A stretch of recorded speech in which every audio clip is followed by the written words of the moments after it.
Thank you. Gentleman's time has expired. Now I'd like to recognize Representative Foushee from North Carolina. Thank you, Mr. Chair, and thank you to our witnesses for being here today. North Carolina serves as an epicenter of environmental science and engineering research.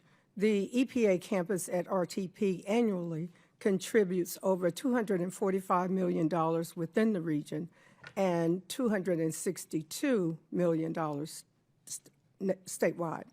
However, the Trump administration's efforts to drastically gut the EPA, particularly its Office of Research and Development, directly harms North Carolinian communities and stifles economic growth.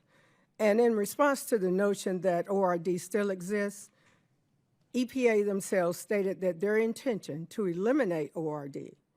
ORD's research labs have been reassigned to the new Applied Science Office within the Office of the Administrator, and 90% of ORD's employees have either left the agency or been reassigned to other offices. EPA admitted they do not know what to do with the remaining 130 ORD staff, but they are working on plans on where to place them, and they have announced risks targeting an unknown number of them. So yes, ORD is gone. Hollowing out ORD functions and federal science funding will severely damage the EPA's ability to make informed, evidence-based decisions, as well as jeopardize public health, economic activity, university research capabilities, and environmental protections for local communities.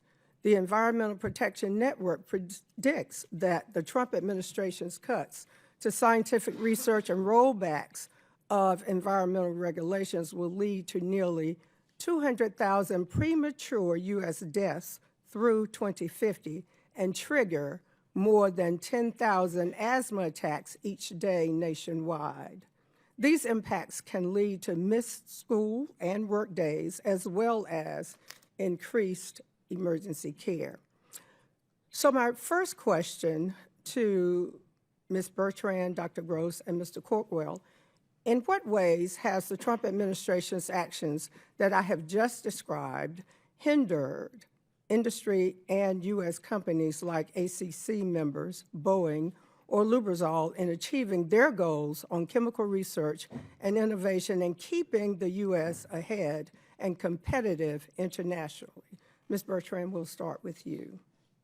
So the information that I have and I know of organizational change comes from the press, but ACC currently and in longstanding advocates for EPA to have the necessary resources to accomplish all of their statutory missions, including the TSCA mission at hand.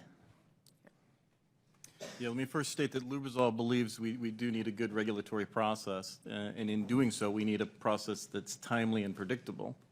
It is not my position to say how Congress or the EPA accomplishes that, but what I can tell you is what we need from the EPA in order to keep moving forward is a timely, predictable, science-based system that we can use. Thank you for the question, Representative. I've mentioned earlier that we use this development process, the gated process, and that our development timelines are very long.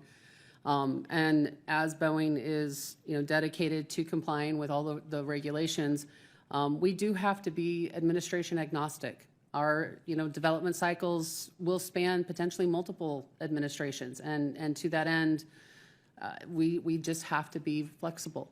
And so I can't comment on specific changes from administration to administration because that's just the reality of our timelines.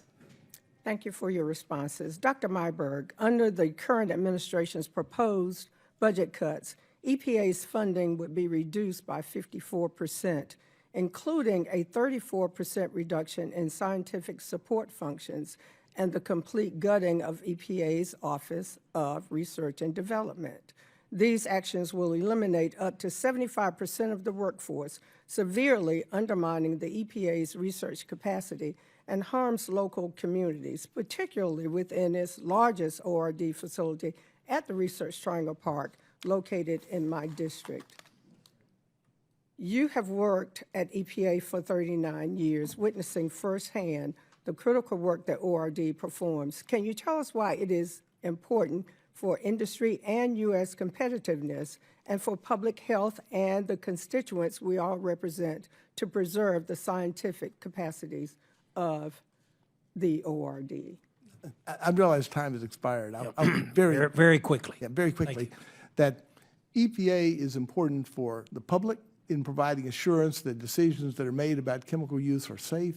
And it's important for industry in providing, as the other witness said, certainty and predictability. And it's important, I think, for the world in establishing that innovation includes both efficacy and safety. Thank you for your indulgence, Mr. Chair. I yield back. Thank you.